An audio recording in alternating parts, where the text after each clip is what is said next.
steward and I'm the university chaplain, and I want to welcome all of you to this concluding keynote address of the Y.T. Walker Symposium. Before I introduce Dr. Evans, a few words of appreciation to the many people who have made this experience possible. To President and Dr. Crutcher, to Dean Patrice Rankin and the terrific staff of the School of Arts and Sciences, to Provost Jeff LeGros, to the Boatwright Memorial Library staff, to our colleagues in information services for their technical support, and our catering staff, well, for all the goodies. And finally, to the Walker family for trusting the university with this extraordinary legacy. Will you join me in showing our appreciation?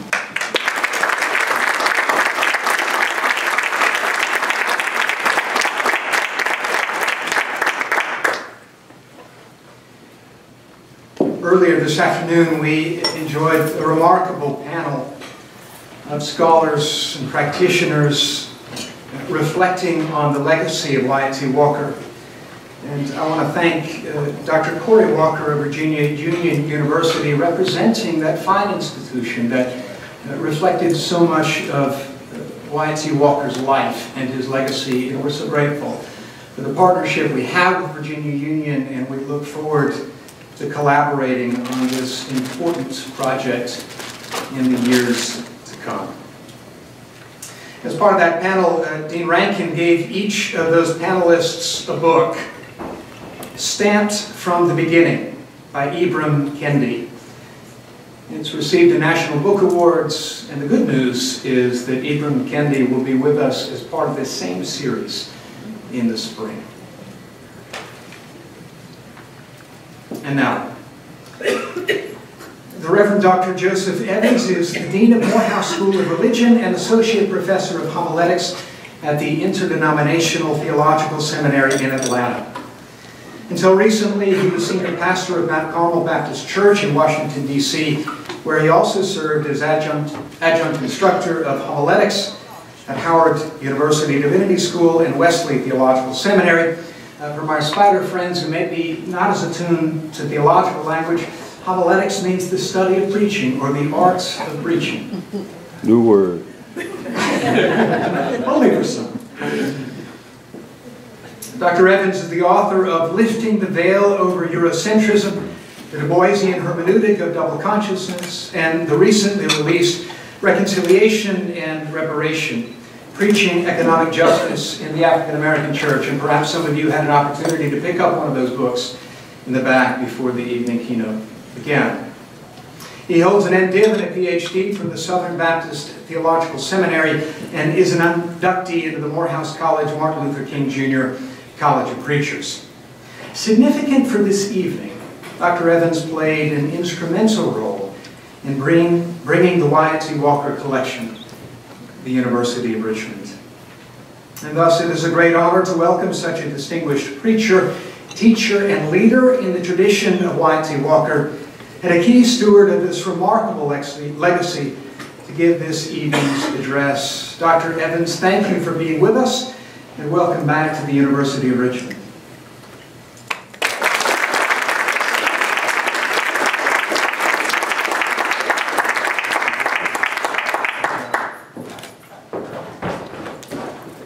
Thank you for that generous introduction.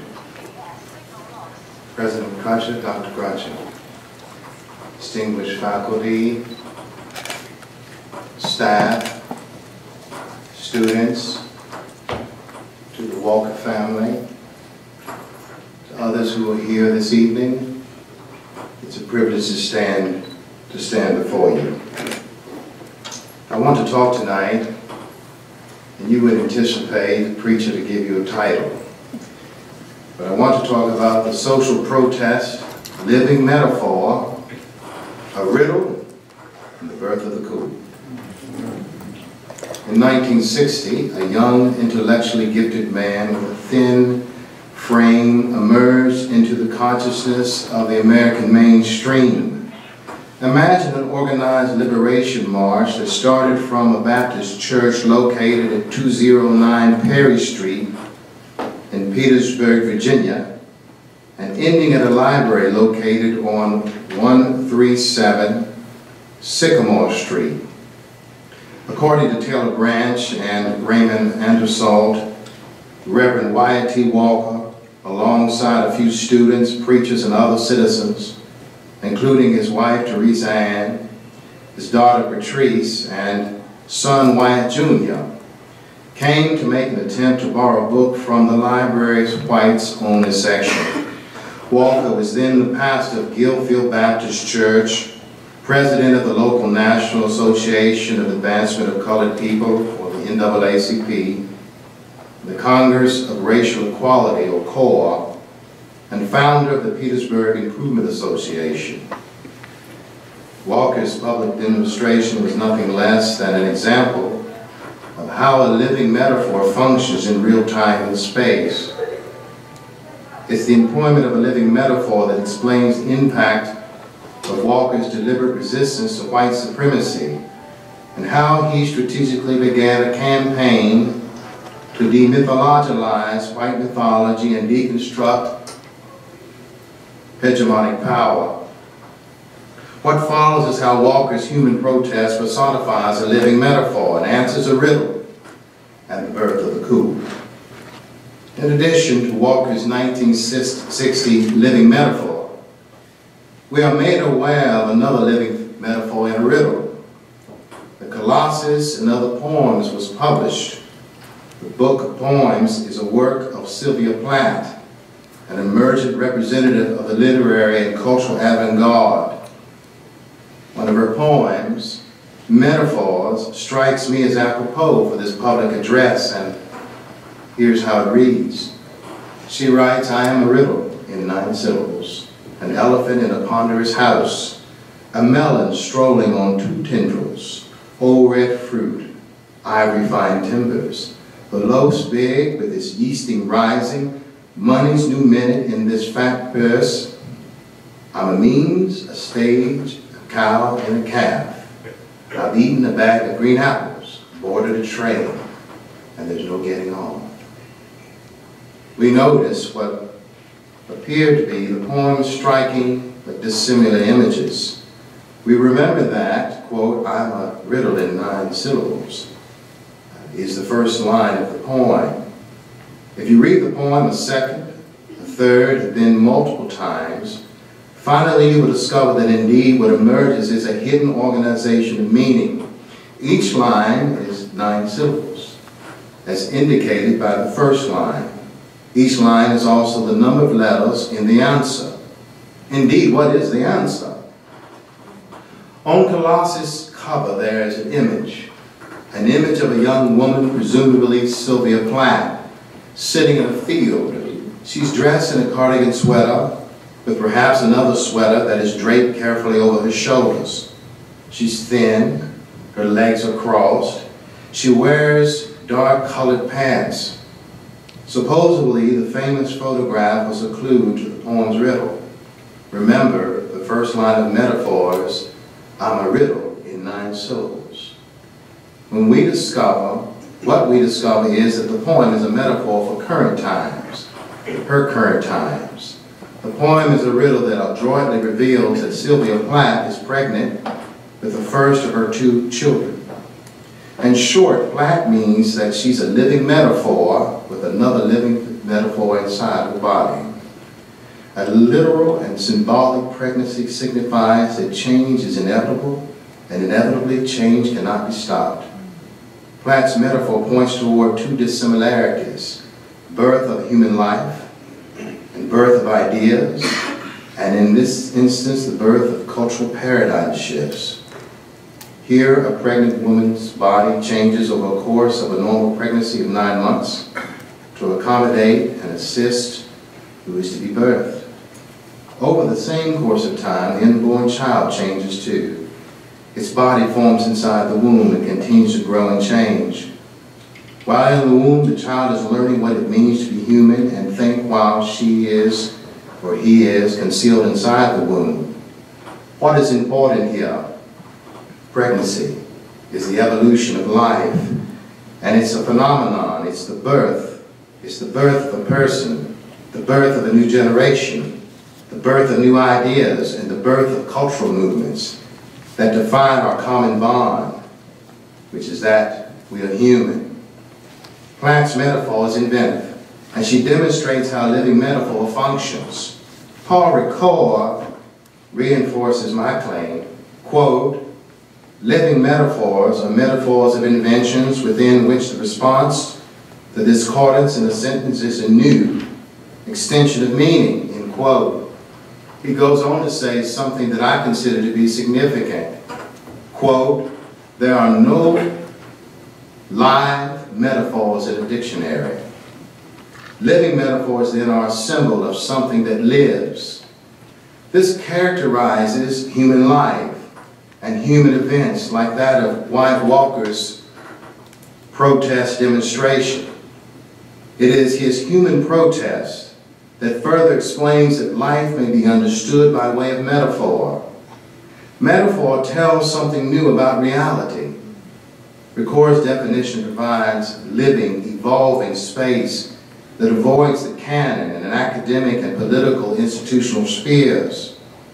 Living metaphor then belongs to new things, births and births of movements.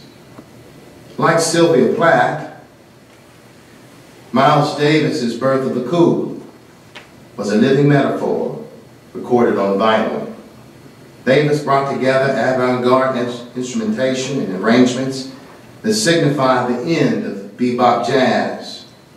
Davis's new art was a tour de force and a new cultural paradigm shift that pointed toward a Plath-like pregnancy. The birth of the cool was the birth of a movement. These examples reinforce the birth of a movement in southern climes of Petersburg. Walker's human justice movement demonstrated resistance to hegemonic power. In this way, I characterize Y.T. Walker emerged into the American mainstream consciousness. He personified metaphors and the birth of the cool. Like Jesus of Nazareth, we suppose that Walker had experienced spiritual and intellectual births that radicalized and impassioned him to lead an organized liberation march against imperial power, which remains Rome 2.0. Walker emerges then as a living metaphor, a symbol of something pregnant. It's a something expecting birth. The birth child is the 1960s human justice movement. When we know that throughout the movement, Walker understood the power of symbolism. Symbolism that makes alive the human struggles of resistance. Like Sylvia Plath and Miles Davis, Walker is inventive.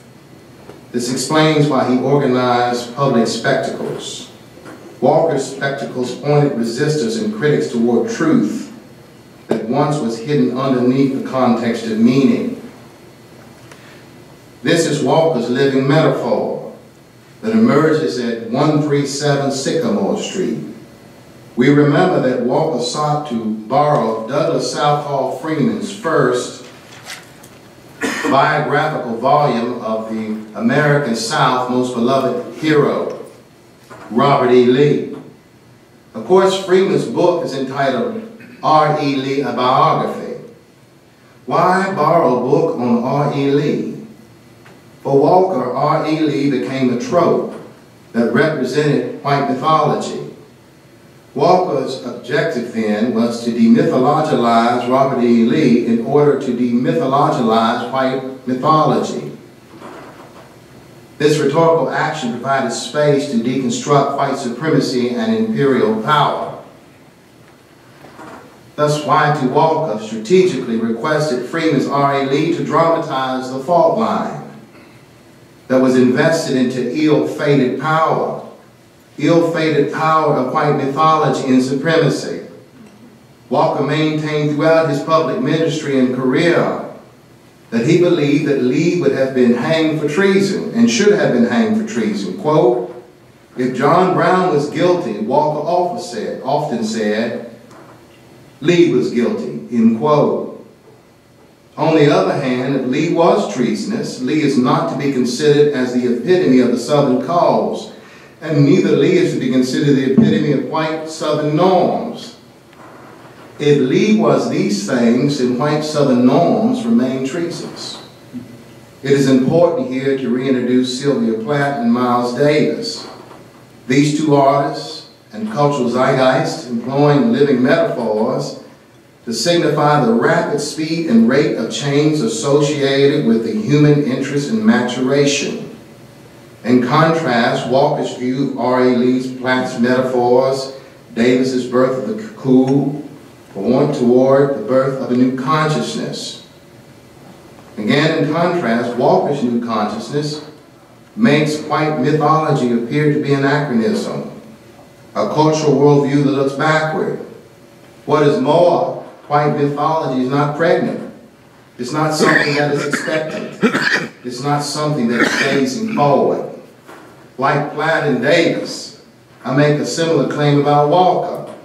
Though he was a religionist and ordained Baptist preacher, his worldview was similar to his intellectual and activist contemporaries.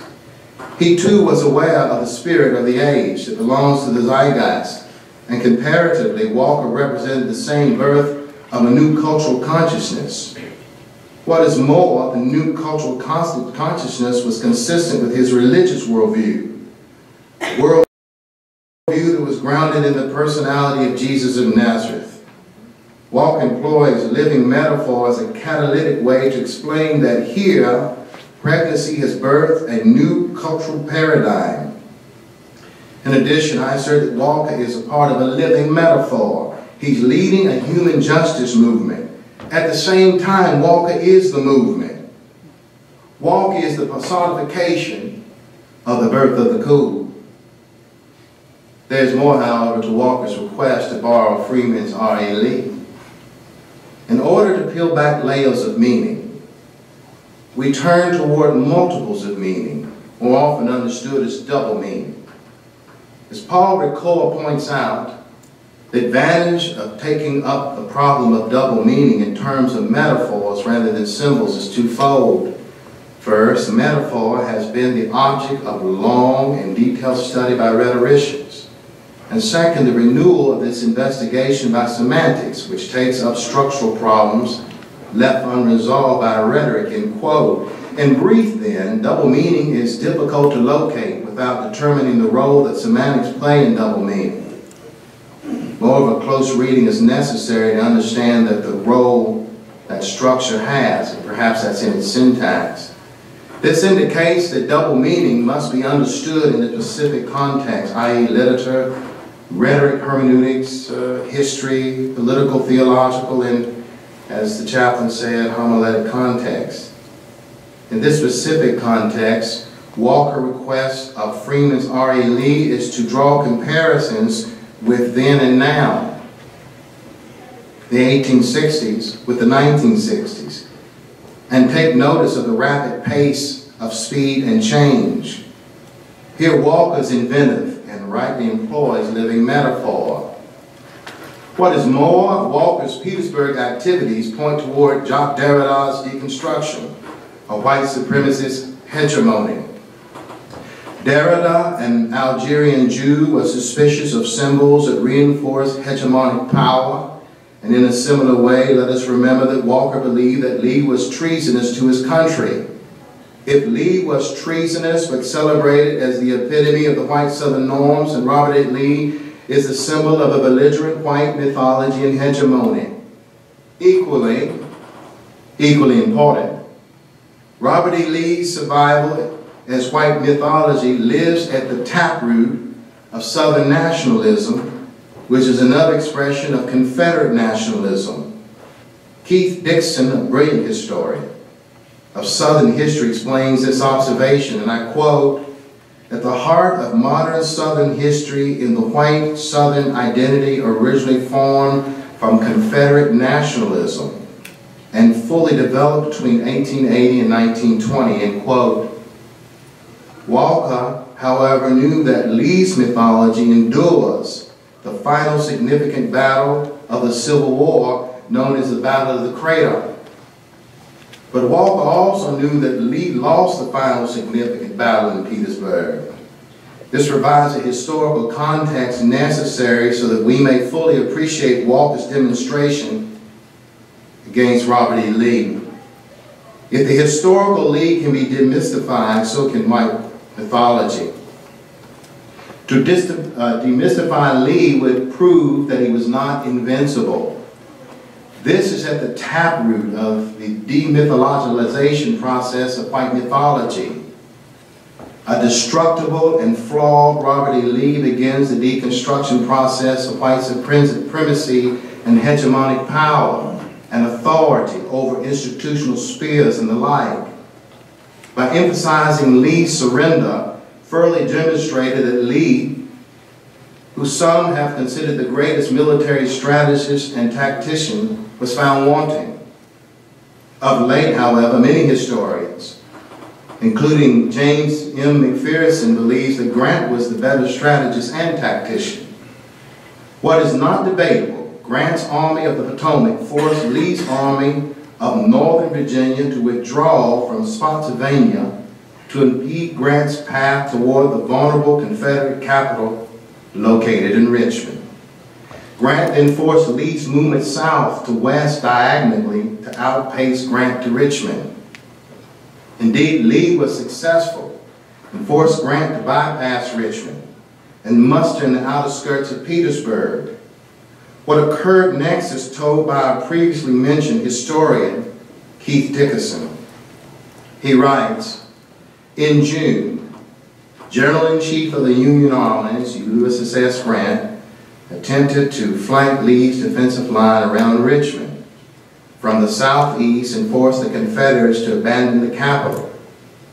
Part of the plan involved detaching a sizable Union force to seize the city of Petersburg, which lay south of Richmond.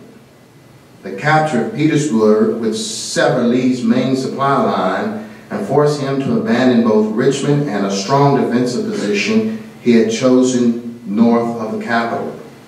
The Union flanking movement toward Petersburg forced Lee to react quickly, sending whatever troops he had in the vicinity to reinforce Petersburg's militia and the Confederate garrison responsible for the city's defense, end quote. Dickerson goes on to say that Walker Freeman's brigade arrived as a timely reinforcement, and together with local defenders, they withstood repeated assaults on the Union infantry and dismounted cavalry, end quote. Walker Freeman was the father of Douglas Southall Freeman. This may explain Freeman's allegiance to white Southern collective memory and narrative. His father fought in Lee's army and for the Southern cause. Nevertheless, on the 9th of April, the Battle of Petersburg ended. The Army of the Potomac defeated the Northern Army of Virginia and ostensibly ended America's Civil War. What did not end was white mythology, sustained by the growing mythology that surrounded Robert E. Lee. Stories of gallantry and honor were told frequently at Confederate veteran reunions which Walker Freeman helped to organize. And this may be an explanation for the younger Freeman's passion to research and write about the defeated general. 1 year after the first publication of W.E.B. Du Bois' The Souls of Black Folk, which was in 1903, Douglas Southall Freeman graduated from Richmond College in 1904. 1 year before the founding of the NAACP and the Niagara Movement in 1909, Douglas Southall Freeman graduated from Johns Hopkins University in Baltimore, Maryland, with a Doctor of Philosophy degree in history. The year was 1908. In 1925, Freeman began his service as a University of Richmond trustee. In 1934, he became university rector. And in 1965, Douglas Southall Freeman's name was attached to a new residence hall on the University of Richmond's campus. Prior to his death in 1957, Freeman had become the preeminent apologist of Robert E. Lee. In short, Freeman, through repetition, made Lee into a 20th century metaphor that symbolized national acceptance of white Southern norms. These norms were no longer peculiar and out of step with American folklore. Ricord characterized a metaphor repetitiously used as a dead metaphor. Ricord wrote, "Only metaphors of substitution or a dead metaphor are susceptible of translation, which could restore the literal signification." By this, Ricord means that metaphors tend to become dead metaphors through repetition. Once again, there are no live metaphors in a dictionary. Did Y.T. Walker know about Walker Freeman's Confederate service? Did he know Walker Freeman was indeed Douglas Southall Freeman's father?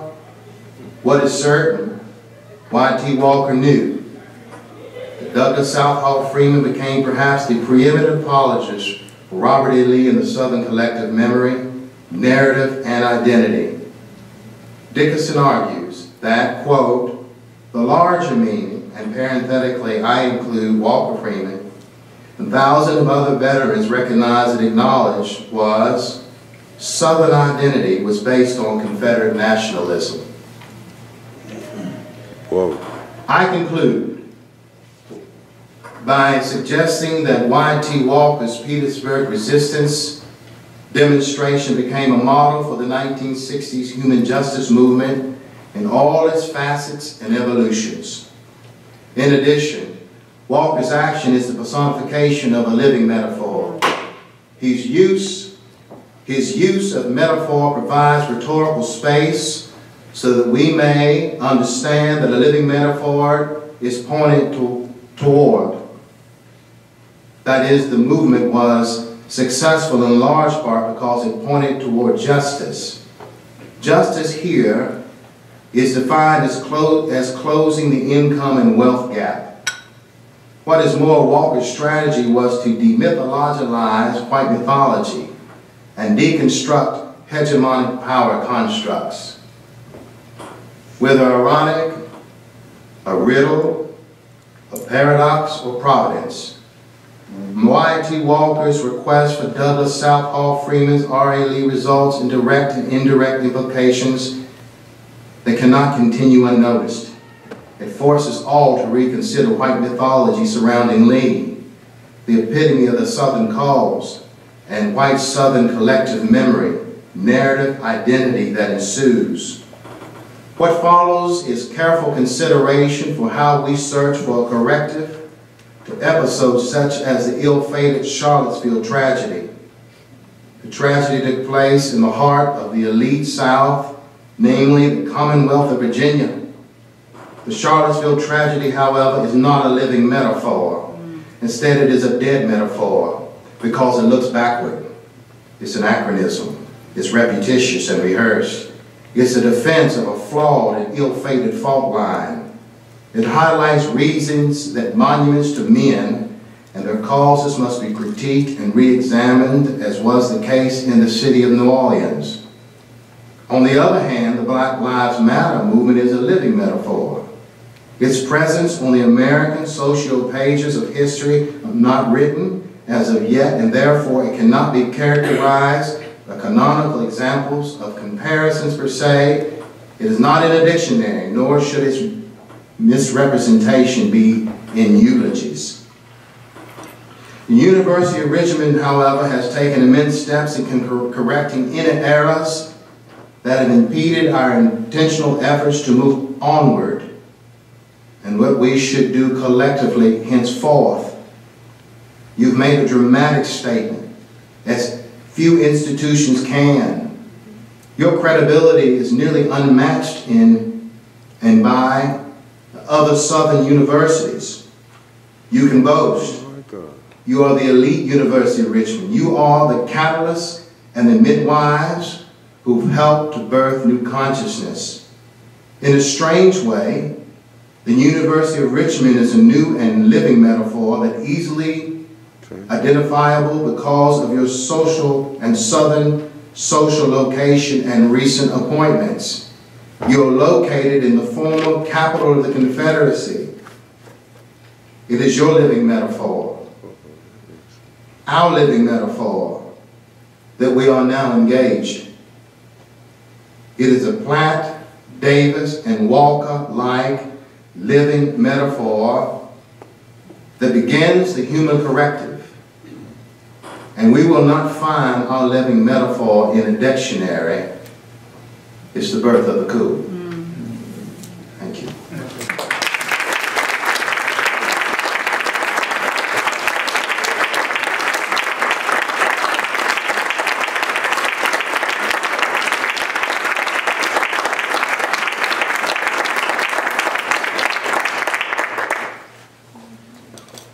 I believe that there are questions from you. I'll do all I can to answer them, and Kirsten's going to come with the microphone for...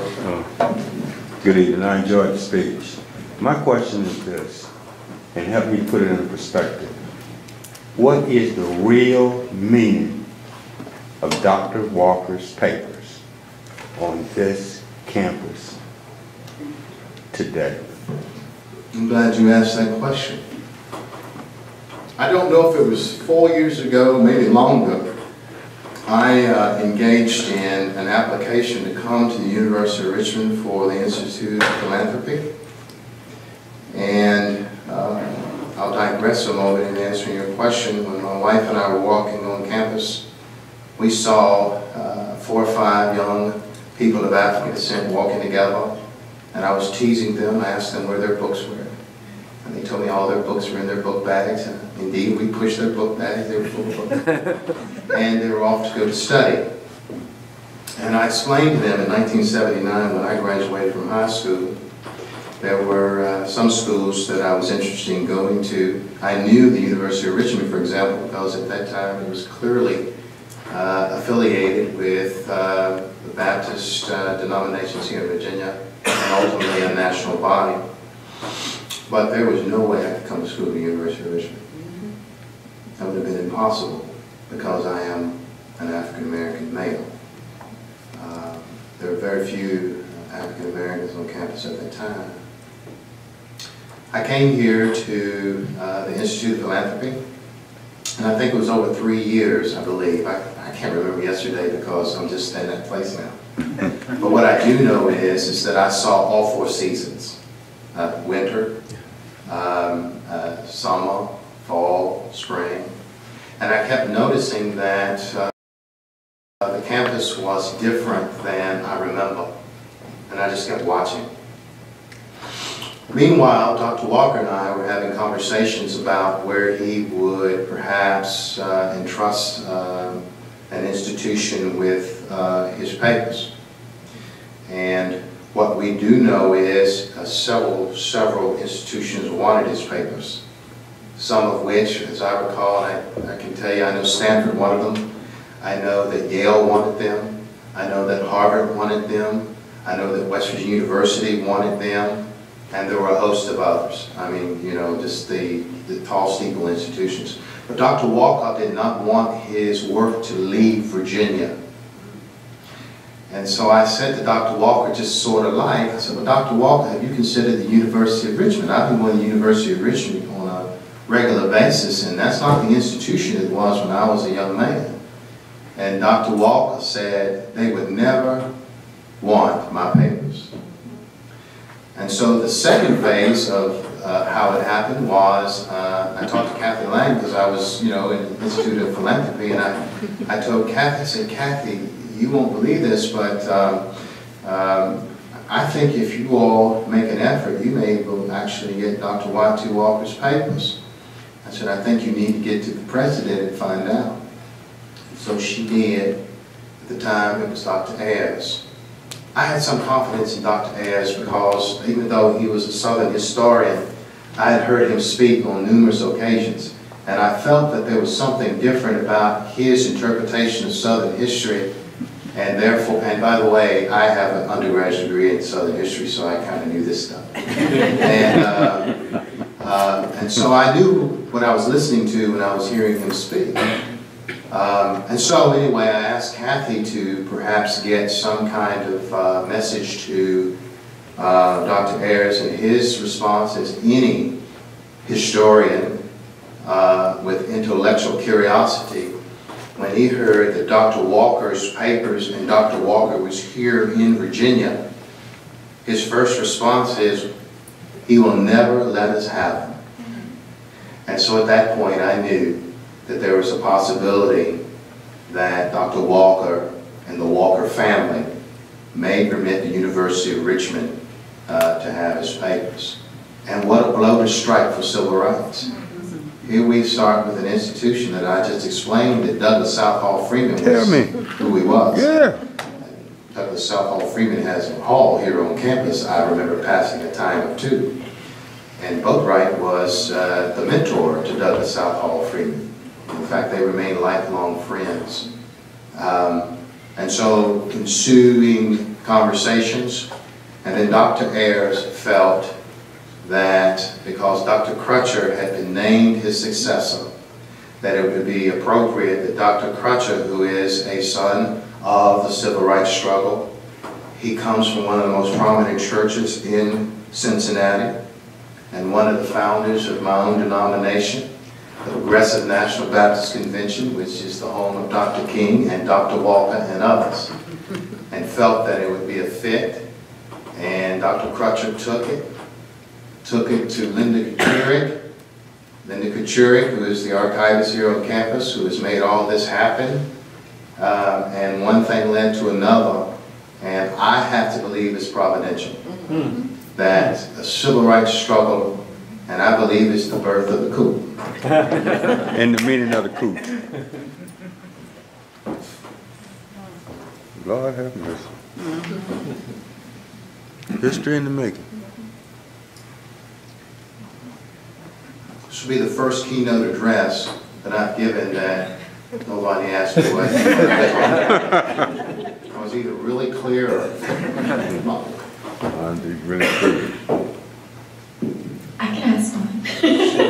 Can you dig in a little bit into Walker and his connections post Martin Luther King's assassination? You talked to me a little bit in the lead up to this about the Porky Bowles campaign and his sort of radical views on wealth redistribution. Can you touch on that a little bit? Thank you, Kirsten, for bringing that to my attention. Let me digress a moment. I've been very careful. I had the privilege of eulogizing Dr. Walker, and I said on that occasion, and I'll reinforce now, I have had the privilege of meeting a lot of women and men who have amazing intellectual ability and all that. And I've met people who have courage, but I've never met, I really don't think I've met a man that is more brilliant than Y.T. Walker. And each time that I've been in his presence, it was clear to me that I was in a space with a very great man, a great intellectual, a tremendous Christian, and a visionary leader.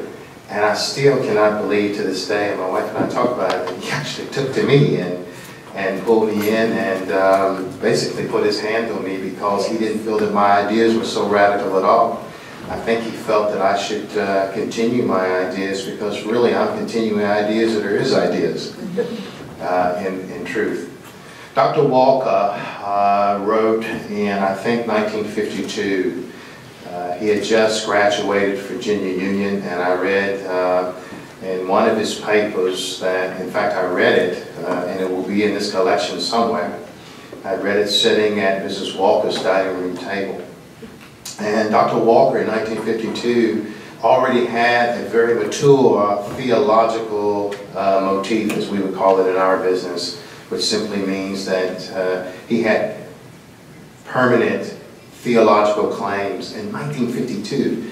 And you have to read what he was talking about, because I think whether you're a theologian or not, you'll be as fascinated as I am, because he was such a prolific writer.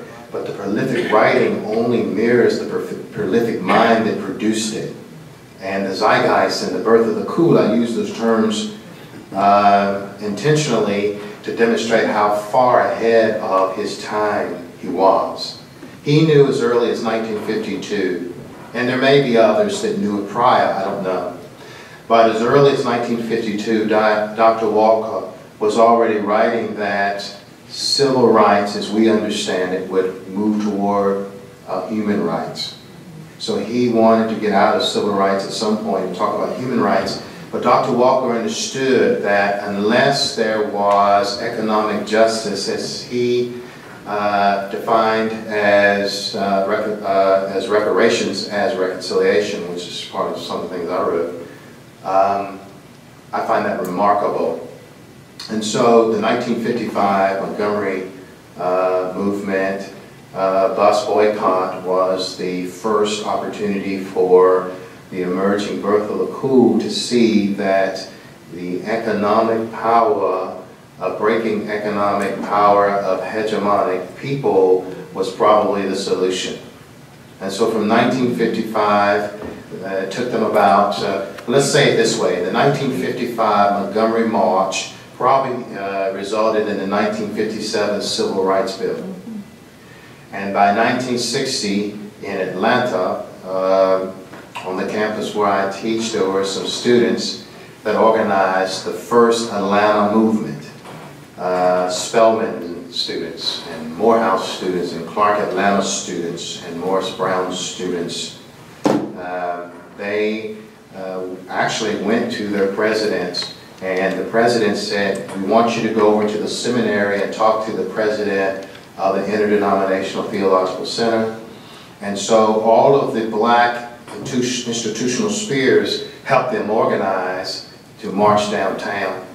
But that 1960 model, similar to that which they did in, I think that's Greensboro in North Carolina, where the sit-ins were, these two movements were the impotence for the 1963 Birmingham movement that Y.T. Walker also organized to the T.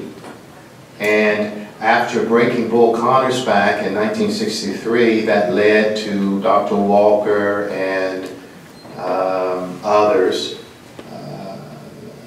who organized the March on Washington. There are others. I can't pull them up now, but Rustin was there.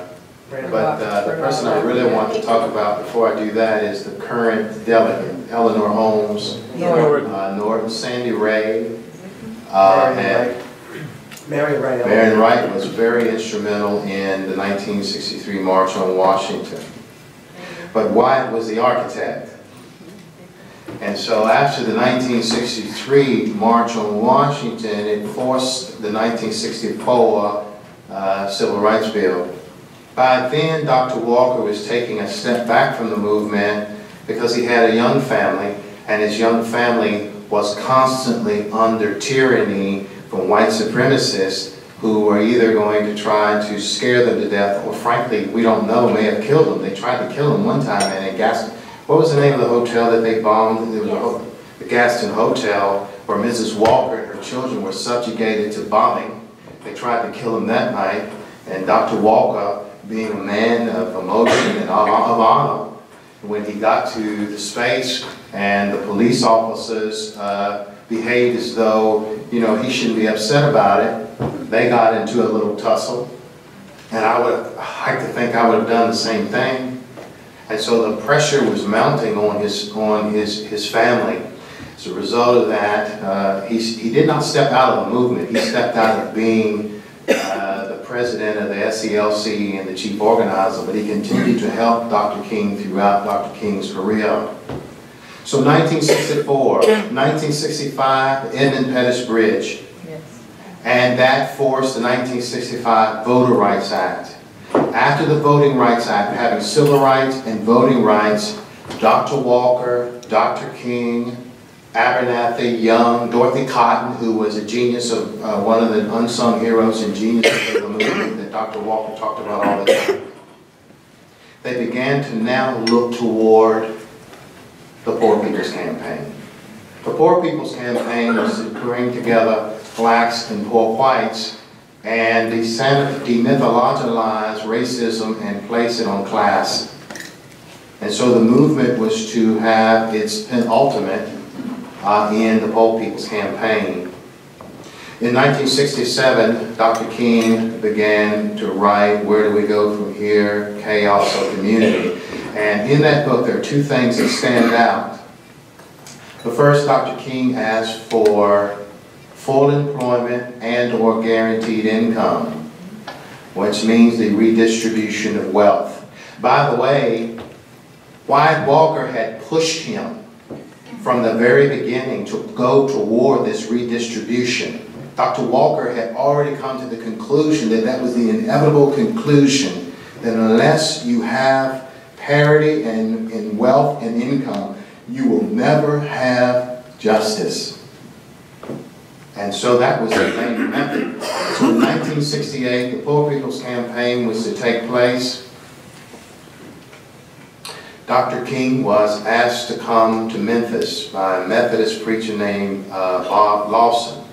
Dr. Lawson is a brilliant man, and I don't know if you go back, especially to the students who may be present, go back to look at the 50th anniversary of the 1968 Poor People's Campaign, and you'll take note that there was, and you can do this on C-SPAN, just Google it, and you'll find that there was several panel discussions. One that was very much interesting to me was Dr. Lawson and John Lewis, and I must say that I don't want to cast aspersions on anyone, but I think that being in Congress for 50 years is a nice place to be, but one can lose their imagination of what should be, and it's settled at a place that no one in the birth of the cool can possibly settle.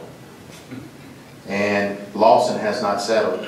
And it was embarrassing to see Brother John sitting on the stage with Dr. Lawson and what they were talking about. And I'll let you make that, but I think I'm right about that.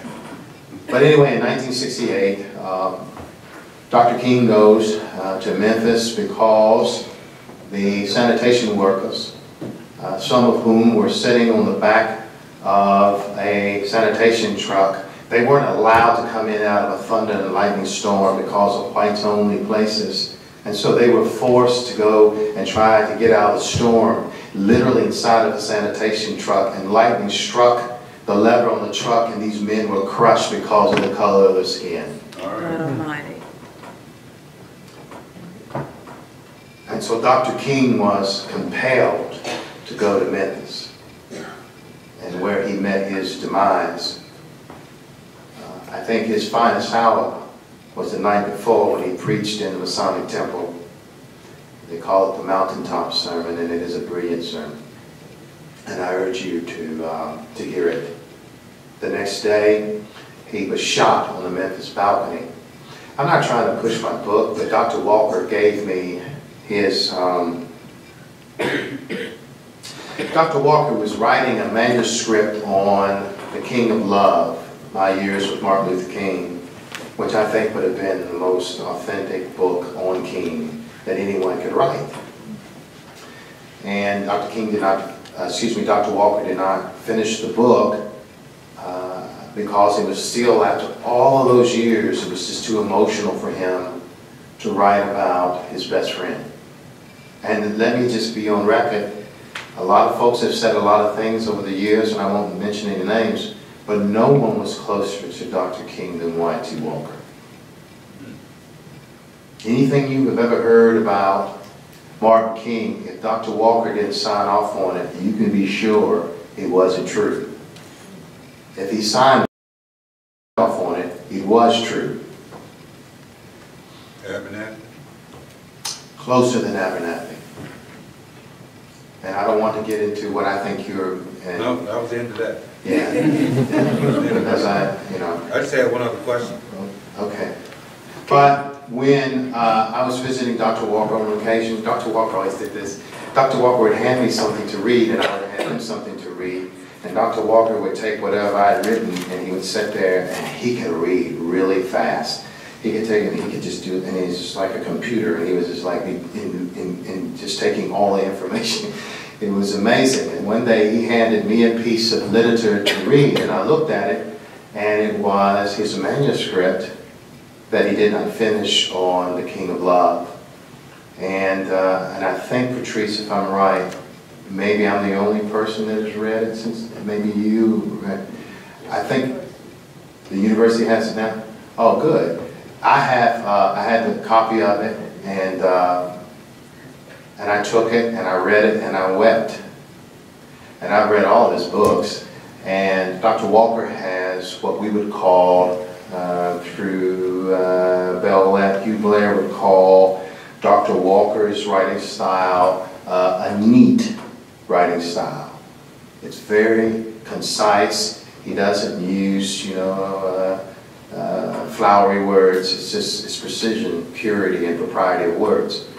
But on this occasion, when I read his manuscript, we saw something more than a man who wrote better than most people. We saw a sobbing heart, as though tears on the manuscript are stained. They're there, and his heart is revealed about what happened to Dr. King, because he was assassinated prior to getting to Washington to complete the Poor People's Campaign. America has been severed because Dr. King did not finish the Poor People's Campaign. America, if Dr. King would have gotten to Washington to get the white proletariat to find out that it was in the same situation as blacks, we probably would not have the second coming of George Wallace in the White House today.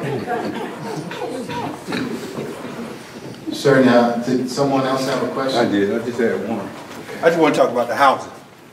What did he do in New York about affordable housing? That's what I don't even know anything about. He built housing. He built housing all over Harlem. I mean, Dr. Walker built housing literally all over. Look, if you want to know about his housing, his ability to create credit unions, his ability to demonstrate how people can work together, I urge everybody to get into that collection and even read some of his books. He has left us with a written record for how to build an economy within inside of an economy.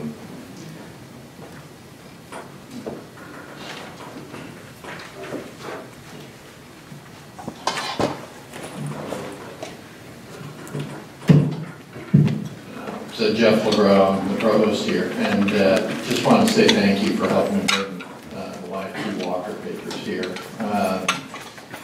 Today at the panel this afternoon talked about how YT Walker had strengthened the civil rights movement, in part reaching out to white churches, the power of the gospel, connecting the two groups, and it's just interesting that Dr. Corey Walker here highlighted how the YT Walker papers today are a type of gospel connecting the traditional black community with a historically white university and possibly transforming it.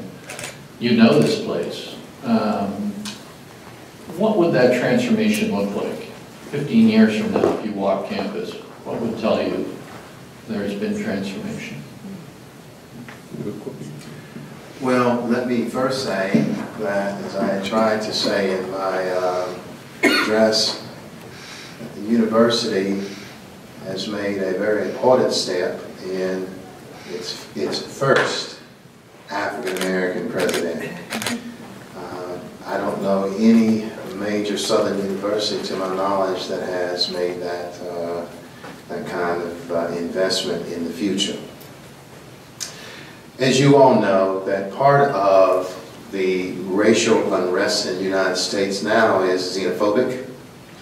It is the fear from whites who have not experienced what they have been promised as the American dream.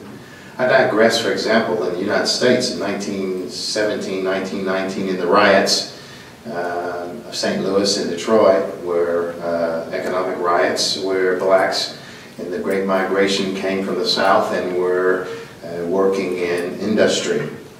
And whites were afraid that blacks were going to take their jobs. Well, blacks were actually better trained for the jobs because of the skill sets that they had retained even after 1865 as former slaves. And so they had these skill sets. And the fear then is very much like the fear now. The fear now suggests that whites believe that black folks are going to do the same things to white folks that white folks did to black folks. The only thing is that suggests that white folks don't know black folks, because black folks are not interested in imposing and inflicting pain on other people. That means we would be the oppressor. And so I don't think you have to fear that. You can let your friends know all over Virginia. But to your point, the demographics are changing. And I think what is important for this university is to mirror those demographics. I think I said from here, I don't remember, but I think I did, in 1979 when I graduated from high school, it was inconceivable that I could have come to this university and to matriculate, not because of a lack of intellect or drive, but simply because the veil had not been lifted. Wouldn't have happened. And I think the University of Richmond is in a space now that you can be a leader in helping to facilitate as well as to lead and manage that change from what we understand as the Old South, and finally make Harper Lee's Atticus Finch a real man. And you can manage that which I believe she meant from the beginning by ushering in the New South. That would be my answer.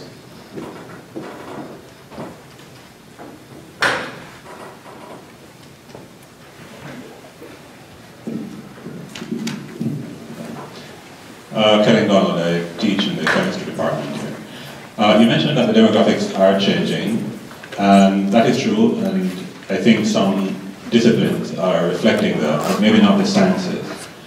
But Dr. Walker had his first degree, I think, in chemistry and physics. So I wonder if you know any thoughts that he had, or maybe even during the time of during the movement, while the movement was still most active, any thoughts about the importance of African Americans going into the sciences? Well, let me do two things. I'm going to answer you directly, but let me digress, Provost. One thing that you can work on with our President is the Y.T. Walker Scholarship, scholars. I think that would be apropos, and I think at some point even a chair at this university would honor Dr. Walker for entrusting his papers here. And to your point, yes. Oh, good. Y'all should clap.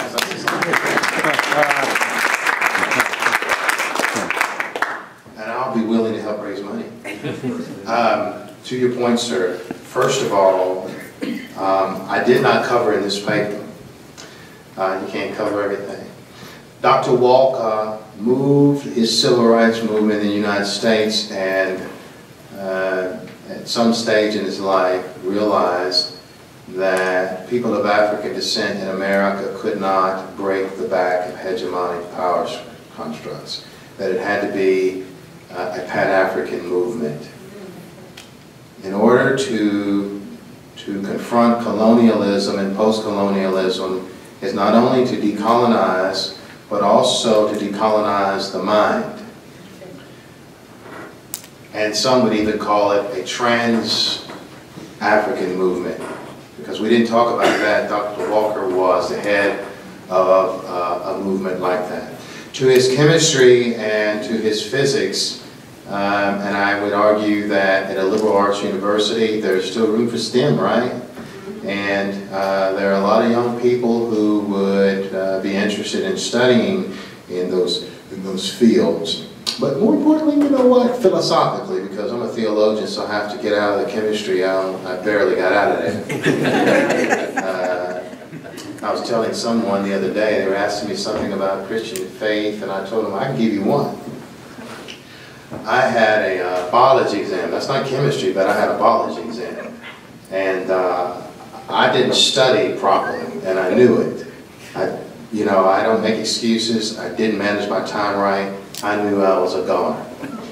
And I asked God to help me. And the paper came and there was a bunch of multiple choices. And I said, that looks rather familiar. I'll try that one. To make a long story short, I got a B+.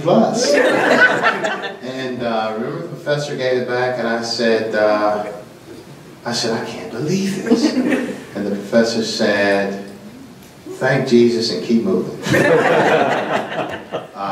But I have a respect for chemistry and of course with physics. But Dr. Walker understood the movement by bringing in, creating alchemy from different aspects of different types of groups to meld together to make some kind of metal. So philosophically, he never stopped using his chemistry nor his physics. He applied them.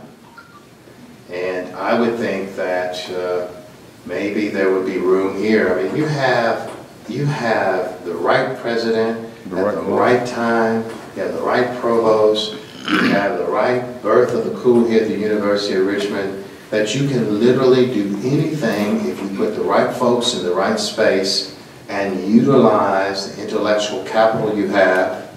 The president has folk around him from so many spaces that we will rally to him so quickly.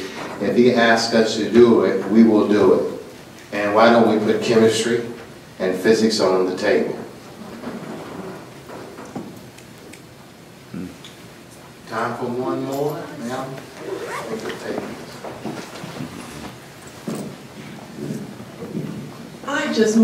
I must say this because I feel that it was certainly unintentional,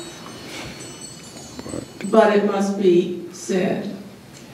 And that is a fuller mention intentionally of the contributions of Ann Walker to his life, ministry, activism, etc. To the extent that I hope that scholars and academicians in this setting will take advantage of her living presence here, the containing that she did, the table that she prepared so that you could read the papers. Patrice is here, Mrs. Walker is available, and she has certainly shared some of her stories, and I think it's important and it would be invaluable. I want to say something stronger. I was almost going to say immoral if we don't access her story. He's saying that's his wife, but that's very important. I agree. I think that there is an oral history that we did, and Mrs. Walker is very much a part of that, but to your point, Mrs. Walker is well documented to have shared in the struggle. And while she's still with us, I mean, you should get everything you can from her, and I agree with that.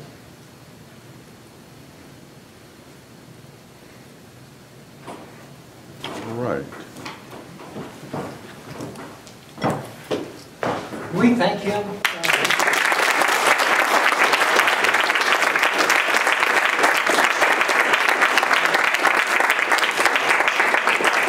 While we're extending our appreciation to Dr. Evans, can we also again explain our appreciation to the Walker family for this evening?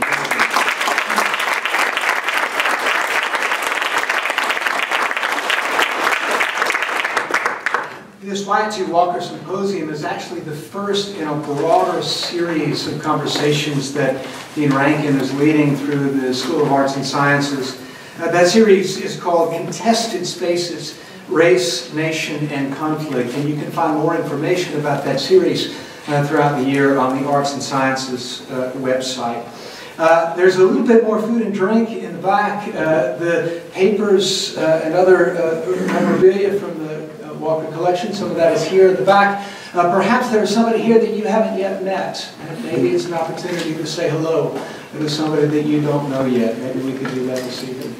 Thank you all for being here, and have a great rest of the evening.